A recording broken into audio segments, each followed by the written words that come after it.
நேரடியாக ஜெயிக்க முடியாதுன்னு தெரிஞ்சு போச்சு. தேர்தல் ஆணையத்தோட கூட்டணி வச்சாங்க. ஞானேஷ்குமார் வேணுங்கிறதெல்லாம் செஞ்சுக்கிட்டு இருக்கு. அதே ஞானேஷ்குமார் தான் சொல்றாரு, இப்போ 30 நாள் இருக்குல்ல இடைப்பட்ட காலம், ஃபார்ம் 6 கொடுத்து நீங்க சேர்த்துக்கலாம் அப்படின்னு. ஏங்க என்னதுங்க உன் வேலை என்ன? உன் வேலை என்ன? பேரை நீக்கிறதுக்காக வந்து உக்காந்துக்கிட்டு இருக்கிறியா? இன்னைக்கு கடைசியில் பீகார்ல என்ன ஆச்சு? திராவிட மாடலில் தானே ஃபாலோ பண்ணாங்க. இவங்க ஆளுக்கு 1000 ரூபா பெண்களுக்கு கொடுத்தாங்கன்னு உடனே ஜெயிக்கிறாங்கன்னு தெரிஞ்ச உடனே இவங்க 10,000 ரூபா கொடுத்தாங்க எலெக்ஷனுக்கு முன்னே. அப்படிதானே ஜெயிச்சாங்க. ஆக கொள்கையை விட்டுட்டாங்கல்ல, சனாதன தர்மத்தை விட்டுட்டாங்க. ஆக பீகார்ல வெற்றி பெற்றது கூட திராவிட மாடல் தான் அவங்க வெற்றி பெற்றுச்சு. சனாதன தோத்து தான் போச்சு. 1 கோடி பேர் தான் நீக்கி இருக்கிறதா சொன்னாங்க. 5 கோடி வாக்காளர்கள் அப்படியே இருக்கிறதா சொன்னாங்க. 5.4 அந்த 5 கோடி பேர் போட மாட்டாங்களாங்கிறது ஒரு கேள்வி. 1 கோடி பேர் வாக்காளர்கள் திமுக வாக்காளர்களை நீக்கி இருக்கலாம். மிச்சம் 5 கோடி பேர் அவங்களுக்கு போடுவாங்கன்னு என்ன இருக்குது? பாஜகவுக்கு போடுவாங்கன்னு என்ன இருக்குது? என் பேர் இல்லையே. ஒரு பாஜக எதிர் ஓட்டு காட்டி இப்படி எனக்கே அந்த கத்தினாக்க அப்புறம் மற்றவங்களுக்கு எல்லாம் என்ன? ராகுல் காந்தி மேல வந்து மக்களுக்கு அந்த கோபம் என்ன? பீகார்ல திருடுறாங்க, ஓட்டு திருடுறாங்கன்னு மக்களே சொல்றாங்க. இவரும் சேர்ந்துட்டு ஆமா திருடுறான்னு சொன்னா என்ன அர்த்தம்? அந்த ஓட்டை நிறுத்தத்துக்கு என்ன உண்டோ அதை பண்ணணும். அதுக்கான வேலை அதான் ஞானேஷ்குமார் நினைச்சா பீகார்ல நடந்த மாதிரி தமிழ்நாட்டில் நடக்கும். கண்டிப்பா நடக்குது. அமித்ஷா பார்த்து திருட்டு பயலை, ஓட்டு திருட்டு பயலை அப்படின்னா ஹிந்தியில ஓட்டு சோறு, நான் தமிழ்ல சொல்றேன் திருட்டு பயலை, ஓட்டு திருடா அப்படின்னா. இல்ல சார், ஒரு உள்துறை அமைச்சர் அப்படி சொல்லுவாங்க. ஹிந்தியில சொன்னா ஓட்டு சோறுனாக்க நல்லா இருக்கு. புரியல கேட்டுக்கிட்டீங்க. நான் தமிழ்ல சொன்னேன் புரியுது. இப்போ ஓட்டு திருடான்னாங்க, திருட்டு பயலைன்னாங்க. பேசாம தான் போனாரு. ஓம் பிர்லா பேசாம தானே உட்காந்து அவை குறிப்பிட நீக்குது.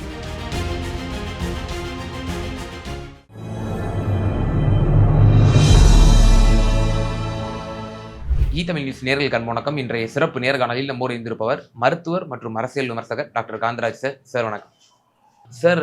எஸ்ஐஆர்ல கிட்டத்தட்ட 1 கோடி வாக்காளர்கள் வந்து நீக்கி இருந்திருக்காங்க.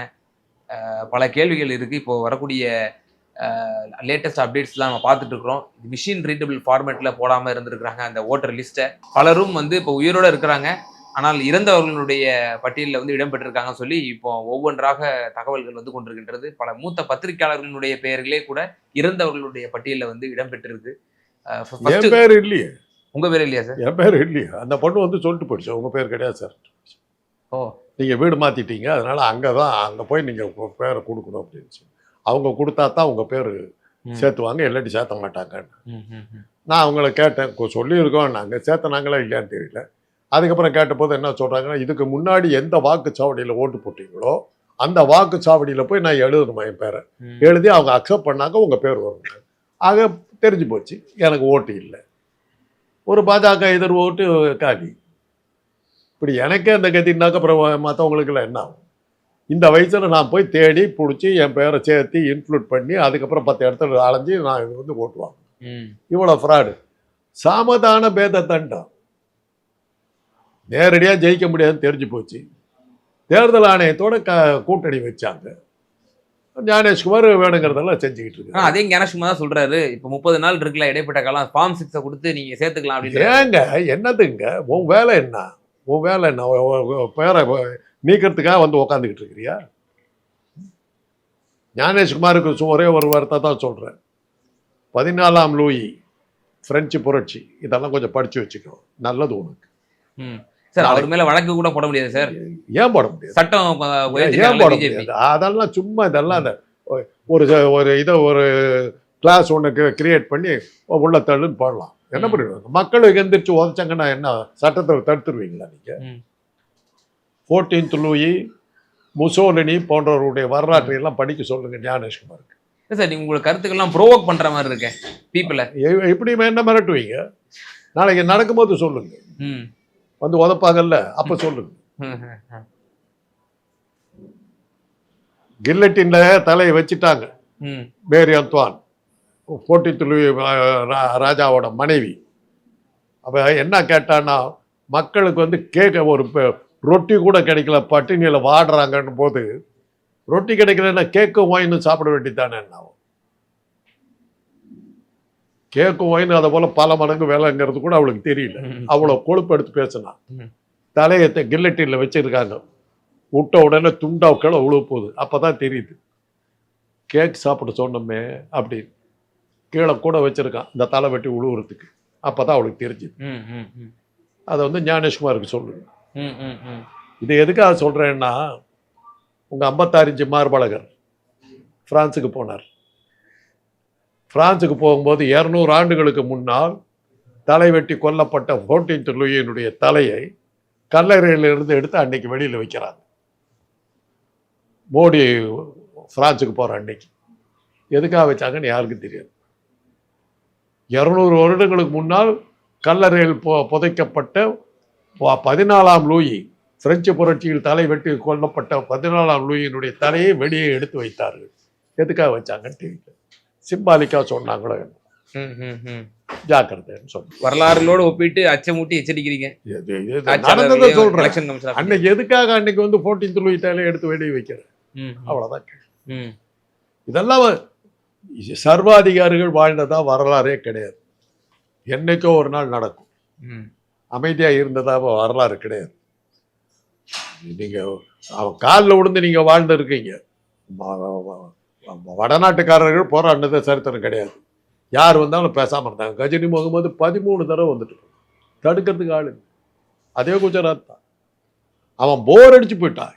அவனே சொன்னான், டேய் இங்கே ஒரு இதை வடிவேல் சொல்லுவார்ல, இங்கே ஒருத்தர் இருக்கிறா சிக்கி இருக்கிறான் போட்டு ஓத்திங்கடான்னு.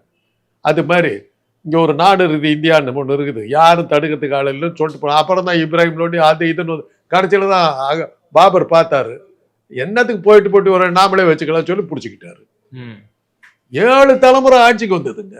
எவன் போறான்னா ராஜபுத்திரர்கள் என்ன பண்ணாங்க, தோடர்மால் வந்து என் தங்கச்சி அழகா இருப்பா கல்யாணம் பண்ணிக்கிறியா அப்படி சொல்லி அக்பருக்கு தான் தங்கச்சியை கல்யாணம் பண்ணி வச்சுட்டு, நான் உனக்கு மச்சானாச்சு எனக்கு ஒரு போஸ்ட் கொடுக்கக்கூடாது, பார்த்தா தளபதி பதவி வாங்கிட்டு உட்காந்துக்கிட்டேன்.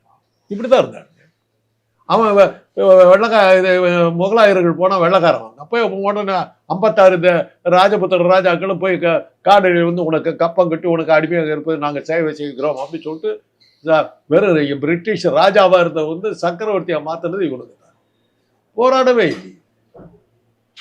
அது மாதிரியே எல்லா காலத்துலையும் இருக்க முடியாது. அதே சமயத்தில் தென்னாடு அப்படி இல்லை. கிட்டூர் சின்னம்மா, அல்லூர் சைதாராம் ராஜு, ஹைதர் அலி, திப்பு சுல்தான், பூலித்தேவன், வேலு நாச்சியார், மருது பாண்டியர்கள், வீரபாண்டிய கட்டபொம்மன், பகதூர் வெள்ளை, இப்படிப்பட்ட பல பேர்கள் வந்து போராடி அவங்களை அடிச்சு வெள்ளையர்களை தோற்கடித்த ஒரே ராணி, இந்திய நாட்டு ராணி வேலு நாச்சியார். தோற்கடித்தவன். குயிலிங்கிற பட்டியலத்து பெண் வந்து மனித வெடிகுண்டா மாறி அவங்களுடைய கிடங்க கொளுத்தி ஒழிச்சு கட்டினா. அப்புறம் தானே வெள்ளக்காரன் ஓடி போயிட்டான், சிவகங்கையை விட்டு ஓடும். இந்த வரலாறு இருக்கிற பூமி தென்னாட்டு பூமி. இங்கே அதெல்லாம் நடக்கிற காரியம் இல்லை. அது வரும். இப்போ டேட்டாஸ்லாம் பார்த்து அனலைஸ் பண்ணி கட்சிகளும் சரி பல பிரபல ஆங்கில நாளிதழ்களும் சரி வெளியிடுறாங்க, ஆண்களை விட பெண்களுடைய வாக்குகள் தான் வந்து கூடுதலாக வந்து டெலிஷன் செய்யப்பட்டிருக்கு அப்படின்ற ஒரு கருத்தும் சொல்லப்படுகிறது.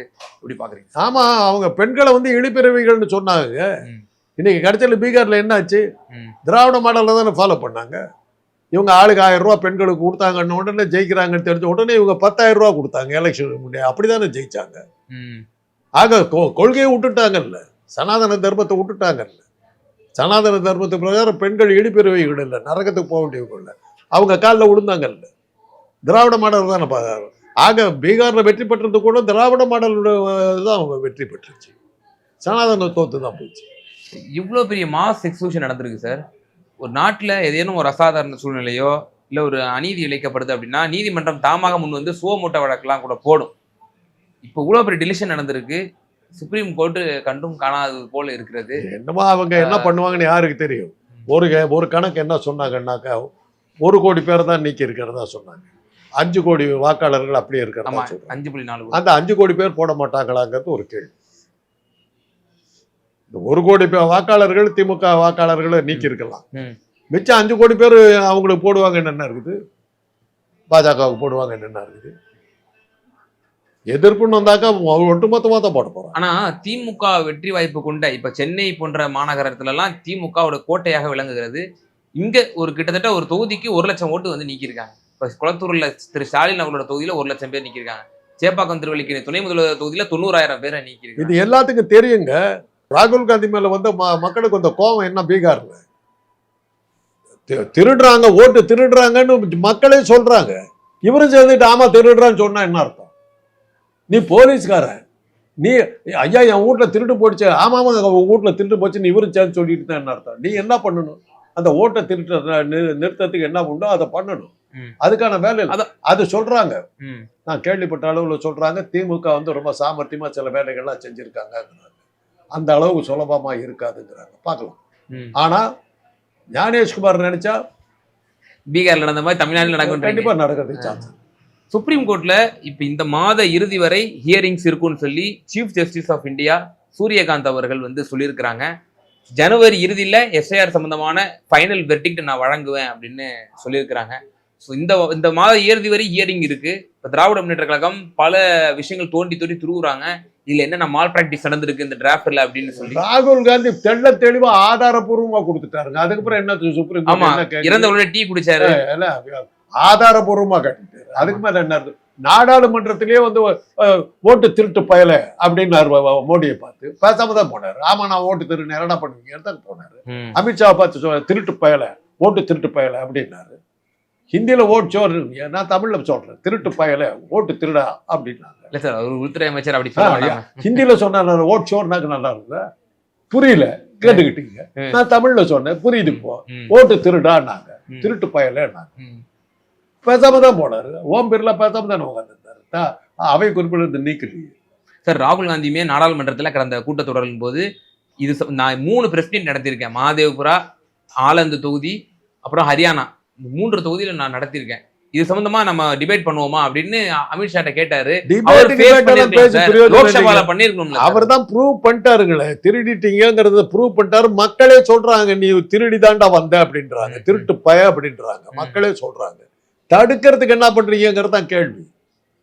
ஒரு சேட்டலைட் சேனல்ல நான் என்னோட நக்கீரன் பத்திரிகை அதைத்தான் சொன்னார். உங்ககிட்ட எதிர்பார்த்தது நீ இதை தடுப்பேன்னு எதிர்பார்த்தாங்க, நீ தடுக்கல, அதனாலதான் பீகார்ல நீ தோத்த அப்படின்னு. உன்னை மக்கள் நம்புறாங்க, உன் பின்னாடி வர்றாங்க. நீ அவங்களுடைய நம்பிக்கைக்கு தகுந்த மாதிரி நடவடிக்கைகளை இறங்கணும் இல்லை, எப்படி தடுக்கலாங்கிறத முயற்சி பண்ணணும் இல்லை. பாப்பா திருடுறாங்கிறது உலகத்துக்கே தெரிஞ்ச விஷயமா இருக்குது. அது ஒன்றும் பெரிய விஷயமே இல்லையே. ஞானேஷ்குமாருக்கே தெரியுமா நம்ம ஓட்டு திருடுறோங்கிறது மக்களுக்கு தெரியுங்கிறது அவருக்கே தெரியும். இப்போ இந்த ஒரு திருப்பரங்குன்றத்துக்கு ஒரு ஜட்ஜி கொடுத்தாரு, அந்த ஜட்ஜுக்கு தெரியாதா தான் பண்றது சட்ட விரோதமான விஷயம் தெரியாதா? அந்த ஆளுக்கு தெரிஞ்சுதானே செய்யறாரு. என்ன பண்ணிடுவீங்கிறது தெனாவட்டில் தானே பேசுறாங்க. அதுக்கு நம்ம என்ன நடவடிக்கை எடுக்க போறோங்கிறது தான் மக்களுடைய எழுச்சியை தான் இப்போ நம்ம வெயிட் பண்ணிட்டு இருக்கிறோம். அதைத்தான் சொல்ல வர்றேன். பிரெஞ்சு புரட்சியிலேருந்து வால்டேர், ரூசோ போன்றவர்கள் மாத்திரம் இல்லாம நாடக கலைஞர்களாக இறங்கினாங்க. தெரியுங்களா உங்களுக்கு? நாடு பூரா நாடக கலைஞர்கள் வந்து அரசாங்கத்துக்கு தான் நின்னாங்க. அதனுடைய விளைவு தான் கையில வெட்ட முடியாது, ஒவ்வொருத்தருக்காக வெட்டிக்கிட்டு இருக்கிறது நடக்காதுன்னு சொல்லிட்டு தான் கெல்லட்டில கண்டுபிடிச்சாங்க. டகால்னு விட்டு வெட்டினாங்க. அத்தனை பிரபுக்கள் தலையெல்லாம் லட்சக்கணக்கில் வெட்டி துண்டாடினாங்க. அது மாதிரி ஒரு ரத்த புரட்சி நடக்கவே இல்லை மனித வரலாறு. அப்படியே கையில பிடிச்சி எடுத்து காட்டுவோம். இறுதியான ஒரே ஒரு கேள்வி சார். இப்போ ஜனவரி மாதம் அதுக்கு உண்டான ஃபைனல் வெர்டிக்ட் வரப்போகுது. ஸோ நம்ம நம்பலாமா? நம்ம இன்னும் பல உதாரணங்கள் காமிச்சிருக்கோம். மக்களுக்கும் தேர்தல் ஆணையத்துக்கும் மத்தியில் நடக்கிற போராட்டம் இது. இதுல மக்கள் ஜெயிக்கிறதுக்கான வாய்ப்புகள் குறைச்சலா இருக்குது. அவ்வளவுதான் நம்ம சொல்ல முடியும். நிச்சயமா சார். தேர்தல் ஆணையம் மற்றும் அதனுடைய செயல்பாடுகள், இந்த ஸ்பெஷல் இன்டென்சிவ் ரிவிஷன் உங்களுடைய வாக்கையை வந்து பறி போய்விட்டன என்ற ஒரு கருத்தையும் நம்ம ஊடக வாயிலாக தெரிவிச்சிருக்கீங்க. ரொம்ப நன்றி உங்களோட நேரத்தை பயந்தமைக்கு.